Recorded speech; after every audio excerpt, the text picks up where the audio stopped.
إلهي أعوذ بك من شتات الأمر ومس الضر وضيق الصدر. يا من تبصر الفؤاد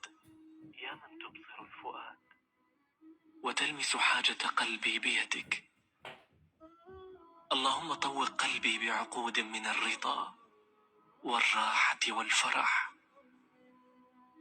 أعوذ بك من كسرة النفس ومن سواد القلب ومن يوم لا حياة فيه. اخواتي يا اخواتي، هنروح فين تاني؟ اللهم صل وسلم على سيدنا محمد وعلى آله وأصحابه أجمعين. حبايب قلبي الحلوين، فيديو جديد كله طاقة وحيوية ونشاط وأفكار إن شاء الله تعينك وتساعد حضرتك على المعيشة. أهلا وسهلا بكل حبايبي الجداد اللي نوروا القناة.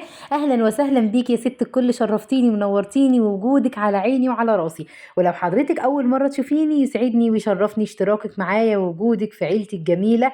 أحلى عيلة في الدنيا عيلة دودي، ربنا يا رب يخليكم وما تحرمش من وجودكم معايا ابدا ابدا ابدا. ربنا يشفي كل مريض على وجه الارض ويرزق كل مشتاق بالذريه الصالحه. ربنا يوسع ارزاقنا ويصلح حالنا جميعا وحال ولادنا ان شاء الله باذن الله. وانا راجعه من الشغل يا ست الكل، لقيت الجوافه ال 2 كيلو ب 25 جنيه، ولقيت البصل ال 2 كيلو ب 45 جنيه. يعني الجوافه ب 12 ونص والبصل ب 22 ونص. انا بالنسبه لي ده حلو جدا جدا. خلينا متفقين ان دايما في فرص كده الواحد لازم يستغلها. انا يا بنات عن نفسي بملى الفريزر بتاعي ازاي، او بملى تلاجتي، او بملى بيتي خير ازاي، بيبقى بشويه الافكار البسيطه اللي ان شاء الله باذن الله هعرضها عليكم في الفيديو ده. حبه افكار حابه ان اقول لحضرتك عليهم. الافكار دي هتغير مجرى المعيشه عندك تماما، هتخليكي يعني تحطي النقط كده من اول الحروف، وتبتدي حضرتك تعيدي بقى في افكارك وترتيبها علشان تعرفي تمشي الدنيا ازاي. خلي بالكم يا بنات ان الغلا والله طال الكل، طال الغني وطال الفقير وطال كل ما، يعني كل اللي موجود على ارض مصر الغلا طاله. ليه بقى؟ طبعا يعني ربنا يرحمنا برحمته، احنا مش عايزين نتطرق للحاجات دي، ولكن انا عايزه اقول لكم ان احنا لازم نحاول يعني نعدي الازمه، نحاول ان احنا نعيش ولادنا عيشه مستوره، نحاول ان احنا نعمل كل حاجه في البيت ولكن بشويه افكار اقتصاديه وتكون بسيطه. والله يا بنات الحاجات اللي انتوا بتستقلوا بيها، واصغر الحاجات اللي بنستقلها في البيت او بنقول ان هي مش هتكفي، لو حضرتك سميتي الله عليها وطلبتي من ربنا ان يزيدك البركه فيها، اللهم بارك لنا فيما رزقتنا وزدنا خيرا منه ودمها نعمه واحفظها من الزوال، امين يا رب العالمين. هتبصي تلاقي حضرتك الحاجه اللي في ايديكي بقت كتيره، برغم انت نفسك هتستغربي وتقولي ازاي الحاجه دي بقت كتيره. فبركه ربنا يا بنات في اي حاجه مهمه جدا جدا، ودايما اطلبوها من ربنا في كل وقت وكل حين. بالنسبه بقى للبصل والجوافه اللي انا جبتهم النهارده من السوق وانا جايه، البصل ده يا بنات انا لقيت العربيه بتنادي بيقول ان 2 كيلو ب 45 جنيه. طيب انت يا دودي جبت 2 كيلو؟ ان شاء الله باذن الله هخلي 2 كيلو دول يكفوا معايا طول الشهر، وكل ده هنشوفه عملي يا بنات مع بعض. والنهارده كمان حابه اقول لكم ايه يعني تنظيم الاسبوع بتاعي وازاي بمشي ايامي في الدراسه والشغل، ده باذن الله هتشوفوه معايا برضو النهارده في الفيديو. عايزه اقول لك ان انا اول حاجه ابتديت بيها بلبس الشغل زي ما انتم شايفين وانا راجعه كده. انا برجع من شغلي يا بنات بتكون الساعه 3 بالظبط، فطبعا الساعه 3 بالظبط الولاد بيبقوا عايزين ياكلوا، وطبعا انا يعني الحمد لله بس انا عندي ولادي وجوزي ضد فكره ان الاكل يكون بايت وياكلوه. هم ما عندهمش مشكله ان انا كل يوم اعمل اكل حتى لو ارداحي، ولكن ما يكونش بايت، يبقى اكل معمول في نفس اليوم. بحاول ان انا اعمل لهم شويه حيل كده واشيل حاجه في الفريزر وارجع اطلعها تاني، بس ده بيبقى في الطبيخ فقط. لكن في الحاجات اللي هي النواشف والحاجات اللي انتوا عارفينها طبعا لازم تكون طازه بطازه. المهم يعني انا هقول لكم بعمل ايه برضو واحنا شغالين في الفيديو، علشان اللي حابه تاخد فكره، اللي ولادها زي حالات ولادي كده، تبتدي ان شاء الله ان الدنيا تتظبط معاكي. المهم يا بنات انا جبت البصل انا مش من النوعيه اللي بحب اجيب البصل واحطه كده في التربو واقول خلاص انا هاخد بالواحده. لا، انا بحب اجيب البصل وابتدي ان انا افرزه. لو حضرتك حابه ان انت تجيبي البصل وتاخديه بالواحده، يبقى تنقي البصل الصغير، البصله اللي تبقى صغيره وحجمها صغير على قد الطبخه بالظبط. وخلي بالكم يا بنات البصل مش بكتره، يعني احنا زمان كنا مثلا ممكن نحط نص كيلو بصل يعني في تقلية المحشي، او ممكن كمان كيلو. ممكن ناس تانية مثلا تحب تسبيكة البامية ببصل كتير. في ظل غلاء الأسعار اللي احنا بقينا موجودين فيه ده، لازم حضرتك تعملي بكميات صغيرة. يعني أنا جبت 2 كيلو من البصل، ازاي هيقضوني طول الشهر؟ عشان أنا هاخد بصلاية بصلاية صغيرة، ولكن أنا هاخد وهو متفرز في الفريزر. وحبايبي كتير طبعا سألوني عن تفريز البصل في القناة القديمة، وحبيت إن أنا أعمله لكم كده النهاردة في القناة الجديدة، علشان برضو يبقى مرجع لحضراتكم تعملوه. بيوفر كتير جدا يا بنات في الوقت، وبيوفر كتير جدا في كمان الاستهلاك بتاع البصل. انا كده كده هشغل الكبه، وكده كده هفرم بصل، فقلت بما اني انا هفرم بصل فصور معاكم بالمره. انا فرمت كيلو وشلت كيلو كده زي ما هو. طب ليه يا دودي عملتي كده؟ الصراحه عشان الوقت مش اكتر والله. انا كنت ممكن فرست ال2 كيلو كلهم، ولكن الوقت مش هيسعفني. انا عايزه احشي المحشي لاولادي، وفي نفس الوقت عايزه اصور لكم الفيديو علشان برضو ما اغيبش عنكم.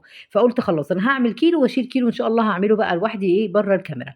المهم انا بقطع البصل علشان يعني تاخدي بصل يفضل معاكي حلو وما يطلعش ريحه ابدا منك في الفريزر. شوري البصل بشر خشن، يعني ما تحاوليش تضربي فيه لحد ما يبقى ناعم ويطلع الميه بتاعته.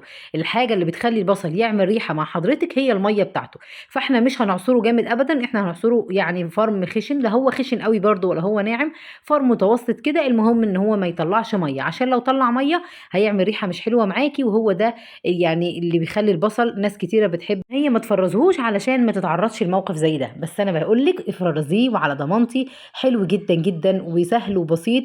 انا بعمل الكميه دي وببتدي ان انا اكسر منها بالقطعه كده، وابتدي ان انا استخدم منها. بصوا بقى يا بنات، انا النهارده عملت كرومبايه، الكرومبايه اللي انتوا كنتوا شايفين اللي احنا كنا جايبينها في المشتريات. حطيت شويه زيت، وحطيت الدهن النباتي او يعني الدهن الحيواني اللي احنا محولينه لسمنه نباتي، او محولينه لسمنه بلدي بمعنى اصح. حلو جدا، مخلي طعم المحشي رائع ومسكر وزي العسل.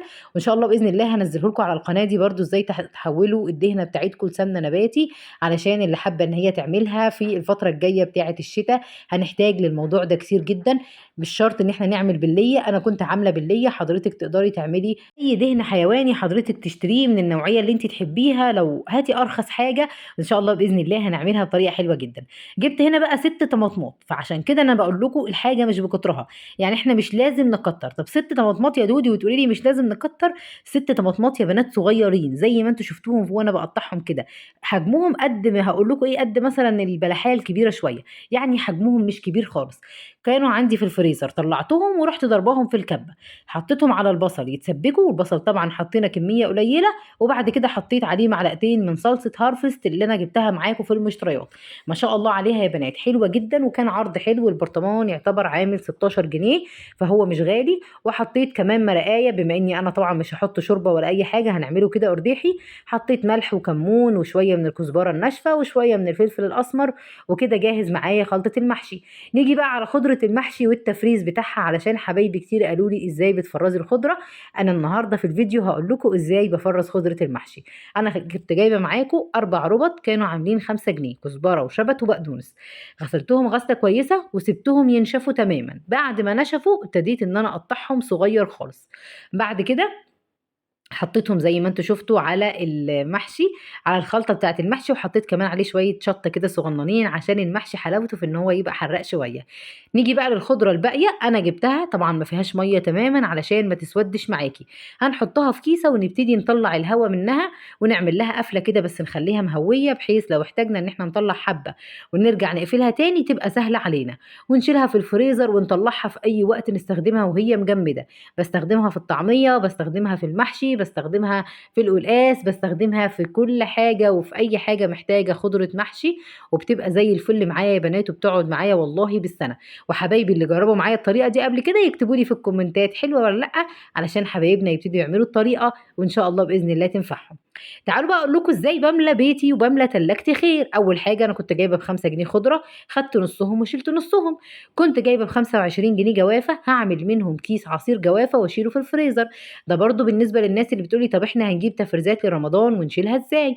هتشيليها حضرتك بحاجه زي كده. كل ما تجيبي كيلو من الطماطم مثلا تاخدي منه 3 4 طماطمات او طماطميتين ارميهم في الفريزر.